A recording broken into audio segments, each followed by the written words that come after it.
Simon Burke, who's in Durban, where the announcement was made a short while ago. Let's cross to him now. Simon, any surprises? A few surprises, Peter, a few. Rudy Page being top of that list. Here's a little-known scrum half who had an outstanding Super Rugby season, but never got a game for the Springboks. He's been chosen as the third-choice scrum half. He's one of 8 players of colour. This might be Meyer's peace offering to appease the critics that are saying he's not doing enough to transform the national team. Then, of course, we have surprise exclusions. Frans Steyn, Heinrich Brousseau, Cornel Hendricks didn't make the cut. A guy who did make the cut, Morné Steyn, he's in as the third choice fly half. His kicking reliability is what got him the nod. And then by and large, it's a team that we could all have predicted. Have you been able to gauge the reaction generally from the announcement, fellow journalists and maybe even on social media? What are people saying? Well, the reaction to anything Heyneke Meyer does is, you know, a little bit of disbelief, a lot of shaking of heads, and a general sigh that this is just the way it is under Heyneke Meyer's reign. He does things by his own way. He's done it for that way since 2012, since he got the job. This is his big dance. He's been building up to this. He's used all those kind of players that have made this squad. Jean de Villiers, Victor Matfield, bringing him back from retirement, Skulk Burger. It's the tried and tested. Fourie du Preez, another one who's making the nod. One of the big concerns, though, is that 6 of the players he's selected are technically still injured. And he's got it on the assurances of his medical staff that they will be fit and ready for the 19th of September when South Africa faces Japan in their first Pool B match in Brighton.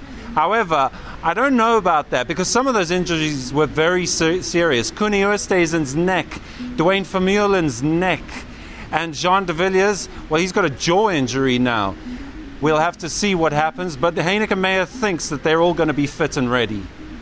This sounds a little bit like a team of patience. Simon, tell us, how far can they go? Is there any chance of this team winning a World Cup for us? Well, I mean, they don't have such a tough pool. You know, they've got tough teams in that pool, but they should walk that pool. They've got to play Japan, then they've got to play the big bruisers of Samoa. Then it's Scotland, who could do something, given that we're playing them in Newcastle, which is close to the Scottish border. They might want to prove a point. Then it's the USA, who by and large are on the rise, but we shouldn't have a problem with them. However, it's when we get to the quarterfinal stage, that's when it gets interesting, because we have to play the team in Pool A. Provided we win Pool B, we play the runner-up in Pool A. That could be either England, Wales, Fiji, or Australia. That's where it gets very interesting. And as we've seen this season so far, when it comes to big matches, we're not quite up to scratch. We're there, but we're not just past the post.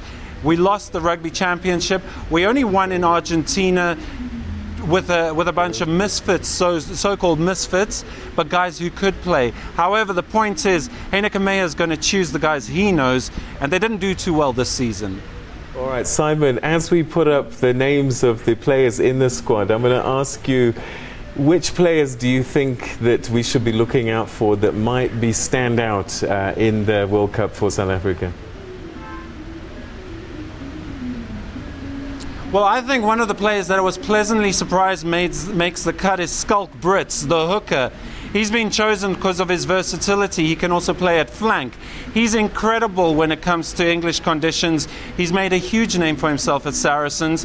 If he gets game time, and I hope he does, then he could be somebody to look out for. However, it's a Heyneke Meyer team, and you're going to have to look out for the old suspects. So we need to know, is Handré Pollard going to fire? Is he going to be the fly half that we turn to? Or are they going to have to adjust halfway through the tournament and turn to Pat Lambie? Is Willie Leroux going to be our X factor? Or is he going to fire hot and cold like he has done this season, although he's been given the benefit of the doubt? Is Brian Abana going to be his usual self and finish off the tries?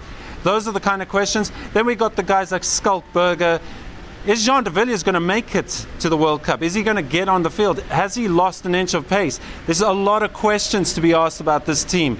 A couple of the guys to watch, but a lot of guys to be concerned about. All right, Simon, I think we're going to catch up with him a little bit later on, but Francis, it looks like they've got their green and gold shirts, they're ready to go, but questions about some of them who are still injured. Yeah, it sounds like Simon thinks this is quite a safe team. The coach didn't think laterally, didn't try anything new. All right, well, he may prove us all wrong eventually. Well, we hope certainly that he does. Okay, we move on to other stories this hour. 15,000 artisans, water agents,